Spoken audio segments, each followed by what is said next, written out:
Hi guys, welcome back to my channel. I hope you're all doing really well. Today's video is a very highly requested one. A couple of months ago I unboxed in one of my studio vlogs my new art print printer, and it was the Epson EcoTank ET-8500. Cut a long story short, I've been running my small business for 5 years now, and previously I'd always used the Canon Pixma IX6850 inkjet printer as my art printer. But as the business has grown and I've branched out into more products than just art prints, I felt like a couple of months ago was the right time to just invest in that little bit of a better printer. The Canon had always been really great. I was always really happy with it. It is a more affordable printer, so it's great when you're first starting out, but I just really wanted that next step up. And also I wanted a printer that didn't use ink cartridges like the Canon did, and the Epson ET-8500 uses refillable inks, which is just amazing, and I can already see the difference in how much ink the printer is using. It's so much less than the Canon. The Canon was just getting a little bit expensive to run. It felt like it was needing the inks to be refilled more and more as the printer got older and older. So that is why I decided to upgrade to the Epson EcoTank 8500. And ever since I shared in that studio vlog that I had upgraded, I did a little test print of the settings and managed to get the print of my wall art prints to a standard that I was happy with for that one particular print. But when I tell you there has been so much trial and error with getting the colour settings right on this printer, I am not exaggerating. It's taken right up until this point to get it perfect for the papers that I use. So in this video I'm going to be sharing with you the settings that I use for my Epson EcoTank 8500 for my sticker paper and also my wall art print paper, and hopefully it will help some of you guys out.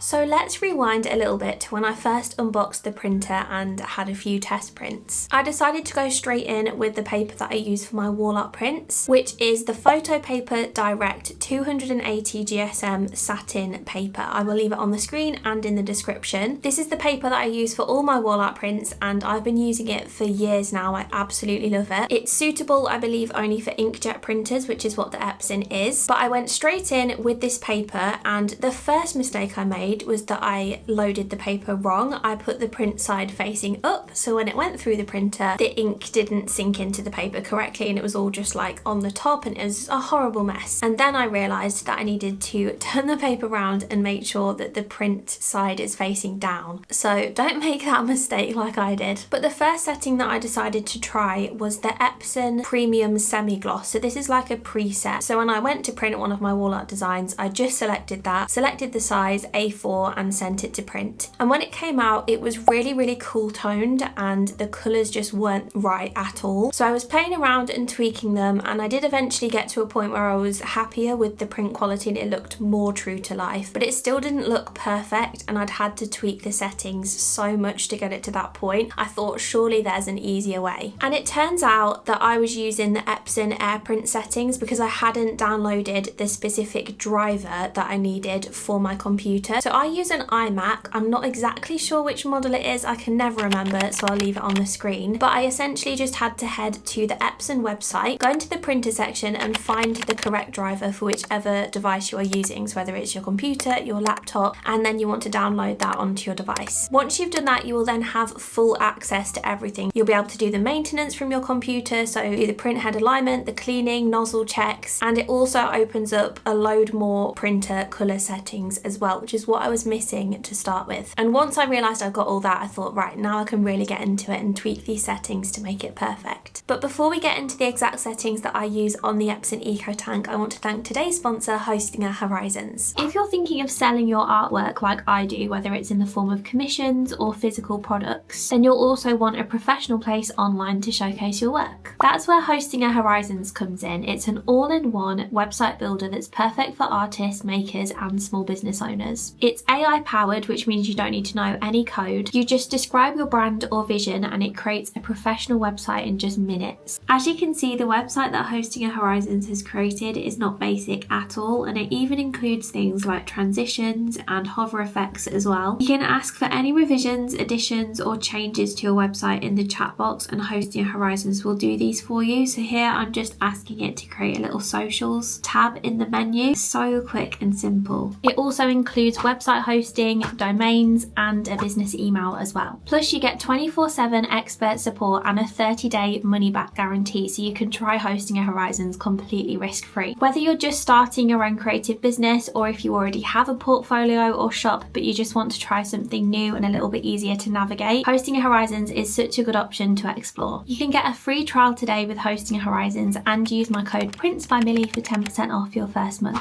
Let's talk about the satin art paper first that I use for all of my wall art prints. So once I downloaded the driver, I spent so long tweaking all the settings to finally find the perfect settings for that paper. And I'm pleased to say I've finally cracked it, so I'm going to share them with you in this video to hopefully save you guys a lot of time. So one of the first wall art print orders that I had was for my wee wee bathroom print, and I got it through on Etsy and I printed it and the colours were just horribly wrong. I don't know how well the camera is going to pick it up, but it's a lot more cool toned than it should be, and the darker shadow of the wee wee text is a lot more red than it should be. It's not got that orange undertone that it should have. And when I printed this off as a first test for this print, I just selected the preset of the Epson Premium Semi-Gloss settings without tweaking any of the colours or anything, and this is what came out. So I wasn't happy with this. The colours were just too cool toned and didn't look true to colour. So after much tweaking, these are the settings that I have found work amazingly well for this Photo Paper Direct satin paper. And the settings that I used to achieve this, which is a much more true to colour representation of the digital file, I basically created my own preset. So for the colour matching, I select Epson Colour Controls. For the media type, I select Premium Semi-Gloss. The colour settings I go for is the Epson Standard. I found the Epson Vivid to just oversaturate massively, so the Epson Standard makes the prints a lot more true to colour, I have found. I set the quality to high, of course. The gamma is at 2.2. In terms of the actual colour settings, I just alter yellow, and I actually have it at +16, which seems really high, but for some reason the printer for me just seemed really cool toned, so I had to just bump that yellow up to +16, and then it was coming out much more true to colour. A couple of extra tips that I want to share with you guys as well is, one, to make sure that the paper type you have selected on your computer matches what you have selected on the printer. So you want to go into your printer settings on the printer and select whichever paper you are using. So again, I select the Premium Semi-Gloss to match what I've selected on the computer. I typically use the cassette 2 drawer on this printer, which is the one at the bottom that you pull out. That's the one that I just prefer, but you can use the rear feeder, especially if you have thicker paper. It seems to like being fed through the rear feeder. But again, in the printer settings, you can select where you would prefer it to feed the paper from. So I just always select cassette 2. And once you have selected all those settings, done a test print, you're happy with the quality and the colours, you then want to go ahead and save those settings as a preset so that you don't forget them in the future. And each time you go to print a wall art print, you can just select it from the drop down menu. To give you another comparison as well, this wall art print, which actually is not available on the shop yet because it's coming in the next shop drop, I printed this wall art print out just with the default settings, and I set it to plain paper to see what it did. And I don't know if you'll be able to tell, but there's horizontal lines dotted about on this print, and it's just not very clear. It's quite fuzzy. Hopefully you can see that. The lines aren't very clear at all. But then when I use my settings for the printer, this is what it looked like. So it's a lot more clear. The colours are more true to colour, bold, saturated, vibrant, but not oversaturated. And the lines are all super clear, and the quality is just amazing. Now let's talk about stickers and the sticker paper that I use, because it's a little bit different. It's not got the satin sheen, it's just matte sticker paper. The one I use is from Evergreen Goods. I will again leave it on the screen and down in the description if you wanted to try it for yourself, especially if you have this printer and you can try these settings out for it. So again, I'm going to talk you through the exact settings that I use for my matte sticker paper. So when I first tested out printing some sticker sheets on the Epson EcoTank, again, I just tried it on the default settings and set it to plain paper to see what it came out like.